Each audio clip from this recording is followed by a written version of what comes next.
Welcome to the Huberman Lab podcast, where we discuss science and science-based tools for everyday life.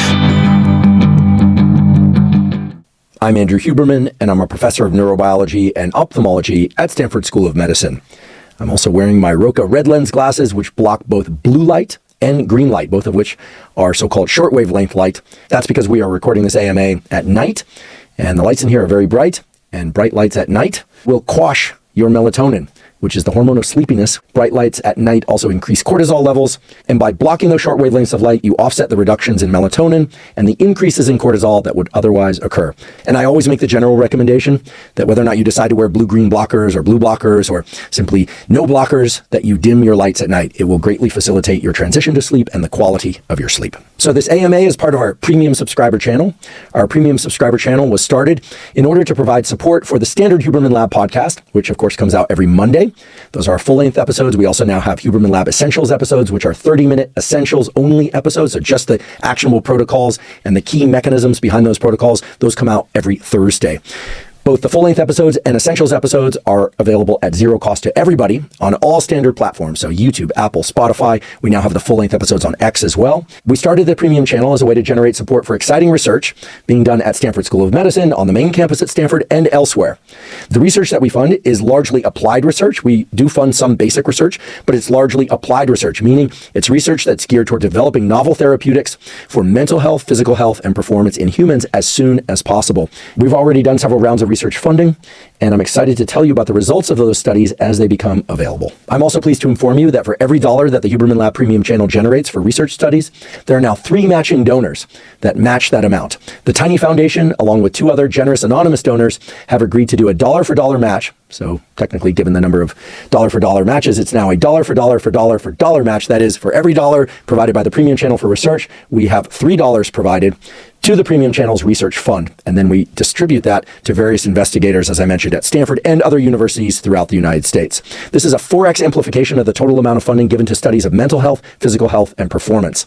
And of course, as those studies are completed and published, we will be sure to share the data and the actionable tools that emerge from those data with you. So for those of you that are already Premium channel members, thank you. And for those of you that are considering becoming a Premium channel subscriber, please keep in mind that $3 to $1 match that greatly amplifies your contribution. To subscribe to the Huberman Lab Premium channel, please go to hubermanlab.com/premium. It costs $10 a month to subscribe, or you can pay $100 for an entire year's membership. We also have a lifetime membership that, again, is a one-time payment. You can find out more about that lifetime membership at hubermanlab.com/premium.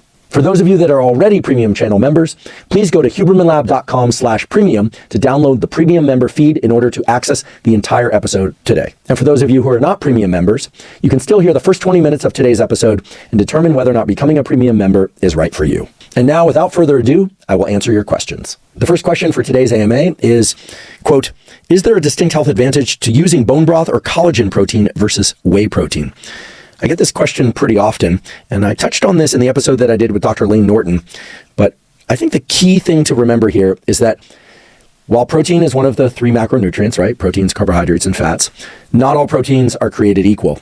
Now, what differentiates different protein sources has a lot to do with how easily those proteins are assimilated into our body and their amino acid content. Now, in general, how bioavailable a protein is, as well as its quality or protein score, relates to a number of things, not the least of which is the amount of leucine, which is a particular essential amino acid that we need to get from food. So why is leucine important? Well, leucine is an essential amino acid. You need to get it from food.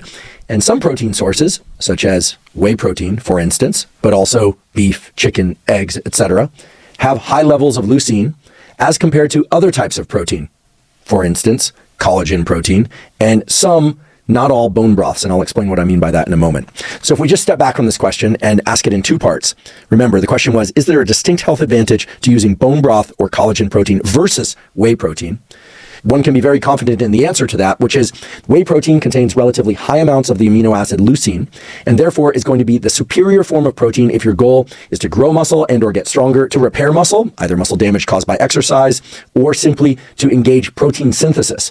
Remember, even if you haven't been exercising intensely or doing any resistance training, and by the way, you should be doing resistance training and cardiovascular training, but independent of exercise, dietary protein, in particular dietary proteins that contain high amounts of leucine, or I should say relatively high amounts of leucine, like whey protein, will help induce so-called muscle protein synthesis, which is generally good for us, again, and it's occurring even if we're not exercising. If we are exercising, especially if we're exercising very hard, and in particular, if we're doing a lot of resistance training, or frankly, any amount of resistance training that's taken near or to failure, right? So it doesn't even have to be heavy weight, but if you're stressing the muscles hard, then having a quality protein source that's bioavailable, that is, you can assimilate it, and that has relatively high leucine content is going to be advantageous.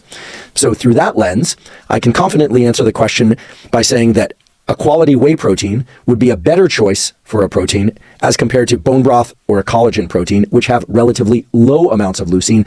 And if you look at their essential amino acid profile, just sort of across the board, not just focusing on leucine, and compare that to whey protein, we would easily say that whey protein is the superior form of protein, again, both based on its bioavailability and its amino acid composition. Now, does that mean that bone broth and collagen protein are not valuable at all? No, I didn't say that. Okay. So when are bone broth and collagen proteins valuable? So this has also come up in several Huberman Lab podcast episodes, namely the episode that I did with Dr. Lane Norton, also the episode that I did about skin health, because there are some data, not a ton, but there are some data showing that people who regularly ingest collagen protein can observe some improvements in skin elasticity and appearance. Now, are these dramatic effects? Not so much, but are these significant effects? That is, are they statistically significant as compared to a control condition of either no collagen protein or a different protein source? And there, one can find manuscripts that show, yes, indeed, ingesting collagen protein, and by the way, bone broth has high amounts of collagen. So we're treating bone broth and collagen protein sort of in combination here, or we are considering them in combination. And one would say that the amino acids that are contained in bone broth and collagen protein actually have been shown to support skin elasticity and appearance when ingested at levels of 15 grams per day over a period of about 2 weeks or more. Okay, so through the lens of which protein source might be best for improving skin health and appearance, the answer in this case would be that the bone broth and collagen protein is going to be superior to whey protein. However, keep in mind that bone broth and collagen protein contain calories, right? They contain protein and calories. Sometimes they contain calories also from fat, rarely from carbohydrate, but you need to check the packaging and see what else is in there. So that raises the question, should you be taking bone broth / collagen protein? I would say either or, maybe both, but either or and whey protein. Or rather, let's ask the question more scientifically, will taking whey protein support skin health and appearance in a way that either mimics or can replace the positive effects that one gets from bone broth and collagen protein? And the answer there would be no, at least not in any direct way. There's no evidence, or at least there are no studies that I'm aware of people taking whey protein as a way to improve skin health and appearance. Now, that said, recovering from exercise, inducing muscle protein synthesis, these are things that are generally good for your body. So they are going to support overall health, immune health, your general sense of vigor. There's all sorts of downstream things that happen when you stress your muscles and then recover them, or even if you just eat a protein like whey protein. And keep in mind, there are other proteins that have high leucine content that lend themselves, as whey protein does, to muscle protein synthesis. So that's going to create an overall milieu, an environment of health. It certainly isn't the only path to health, but it's going to create a general milieu of health in the right context, provided you're ingesting it at the right amounts and the right times. And by the way, when I say that, I know people are thinking, well, how much is the right amount? I am of the belief that most people who are seeking muscle protein synthesis, recovery from exercise, and general health would do well to ingest approximately, I'm not super neurotic about these things, approximately 1 gram of quality protein per pound of lean body weight or desired body weight. Okay. Or if you want to be a little looser about it, some people will just say 1 gram of quality protein per pound of body weight each day. Okay. So that's going to vary from person to person. So how much whey protein? Well, depends on how much other protein you're ingesting. So let's simplify things here. If in trying to get that 1 gram of protein per pound of body weight or so, you have a limited budget, as most people do, I would personally suggest that you get a significant portion of whatever that protein requirement is. Maybe it's 150 grams, maybe it's 200 grams, maybe it's 100 grams, depending on your size. I would suggest getting 60 to 70% of that from whole food sources. So it could be quality lean meats, chicken, eggs, fish. If you're a vegetarian, yes, there are combinations of things like beans and rice that will allow you to achieve the proper combinations of essential amino acids. There are some sources of non-animal proteins that will meet all those amino acid needs. You can look these up. They're easy to find online now. There's also casein protein, milk protein. I would suggest getting most of your protein for muscle protein synthesis and for recovery from exercise from whole food sources. And then the remaining 30% or so, and I suppose this could be as high as 50% if you're having trouble eating enough during the day, could come from a protein powder, so to speak, or a protein bar. And whey protein is an excellent source of protein in that instance. And those whey proteins are available out there with minimal amounts or zero amounts of carbohydrate in them. Some of them have sweeteners like stevia, some don't. They vary in cost a bit. They vary in flavor a bit, in mixability a bit. So you have to find what works for you. These are now pretty easy to find out there. You just have to pick the one that's right for you and for your budget. That's to meet your 1 gram of protein per pound of body weight sort of threshold.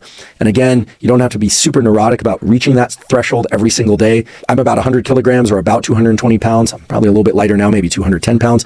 I probably get anywhere from 175 to 210 grams of protein per day. I know that from having tracked it recently, but I'm not neurotic about making sure that every day I get 210 grams or 200 grams. I'll let it vary a little bit. And sometimes it gets a bit lower and sometimes it gets a little bit higher. At least that works for me. I'm also not in a mode of life where I'm trying to put on a lot of muscle or something like that. So if you are, maybe you need to pay a bit more attention to the details. But so that's to get your protein ration per day. And of course, you also need to make sure you're getting sufficient. I believe you should get sufficient vegetables, fruits, and if it's in your nutrition plan, starches, things like rice and oatmeal and things like that, if that's what you do. I realize today people are doing a variety of different things. Now, the bone broth and collagen protein, yes, will factor into your total protein count, that protein ration of 1 gram per pound of body weight per day. But keep in mind that if you evaluate bone broth, or especially powdered collagen proteins, through the lens of what is high quality, bioavailable, high leucine content protein, collagen protein, or rather powdered collagen protein, doesn't scale up that well. And so I would say if you are interested in improving your skin health and appearance, sure, go ahead and add 15 grams of collagen protein in powdered form per day, or have some bone broth. I happen to really like bone broth. It also has a fair amount of protein. And I believe, I need to double check this, but I believe that some of them actually have fair amounts of leucine, just not as high as whey protein. Okay, so I want to be clear about that because the question was about a comparison between bone broth, collagen protein, and whey protein. One last thing about skin health as it relates to whey protein. On the episode I did about skin health, I read a number of papers, and then we addressed these papers again when I had Dr. Teo Soleimani on the podcast. He's actually a derm-onc, or a dermatologist oncologist, specializes in skin cancers, but also the cosmetic aspects of skin care. What makes skin have nice levels of elasticity, reducing things like rosacea, psoriasis, and acne. And in that discussion, and in the papers that I covered in the solo episode, it was clear that one of the things that has been shown to contribute to acne in some people, okay, not all, but in some people, is having a high leucine content in the diet. Okay, so this runs countercurrent to everything I've said before, but I would be remiss if I didn't say this. Whey protein has been evaluated for its tendency to increase acne in some people, and it seems to be related to leucine, which again is quite present in whey protein, and leucine's ability to increase certain components of the cell growth pathway involving mTOR, mammalian target of rapamycin. There's a whole discussion to have about mTOR that we don't have time to get into right now. I don't think you should be afraid of whey protein because you think it will induce acne. What seems to be the case here is that the high leucine content, and probably other things in whey protein that are effective in increasing insulin, lead to increases in mTOR, which in turn lead to changes in the skin that sometimes show up as increased acne. Again, I'm not saying that taking whey protein will increase your acne. What I am saying is, if you have issues with acne, you might try taking out whey protein for a couple of days or weeks. And by doing so, see whether or not whey protein is causing or exacerbating those acne symptoms. I personally have never noticed that issue with whey protein, but others might. And indeed, there are some peer-reviewed manuscripts that point to that. And as a final point, one thing that became clear in offline discussions with Dr. Teo Soleimani about this whey protein, leucine, acne thing is that for women in particular whose hormones cycle across the month, they may find that whey protein and other high leucine protein sources will exacerbate or create acne at particular phases of their cycle because of the interaction between that mTOR pathway and some of the hormones that fluctuate during different phases of the menstrual cycle. So we all have to learn to be scientists of ourselves. That is, to try something, see if we like it, see if we don't, ask ourselves why, right? If you get stomach discomfort from a given brand of whey protein, please don't take that one again, right? You have to find what works for you and then pay attention to whether or not, for instance, if you're a woman and you're seeing some increase in acne or other skin symptoms by taking whey protein at a particular phase of your cycle, maybe you stop taking it during that phase and take it only in other phases. Or if you have no issues, go ahead and take it. For men whose hormones obviously don't cycle as much throughout the month, if at all, they're going to cycle depending on sleep, etc., stress, etc., but you get the idea. If you're experiencing troubling levels of acne, take whey protein out altogether, maybe replace it with a casein protein or other high quality protein and see how you react. Again, Become a scientist of yourself. You'll be glad you did. Thank you for joining me for the beginning of this Ask Me Anything episode. To hear the full episode and to hear future AMAs, go to hubermanlab.com/premium to become a premium member. Other membership benefits include access to transcripts of Huberman Lab episodes, early access to Huberman Lab events, and a discount on all items in the Huberman Lab store, along with special gifts from our sponsors. To learn more, go to hubermanlab.com/premium. And as always, thank you for your interest in science.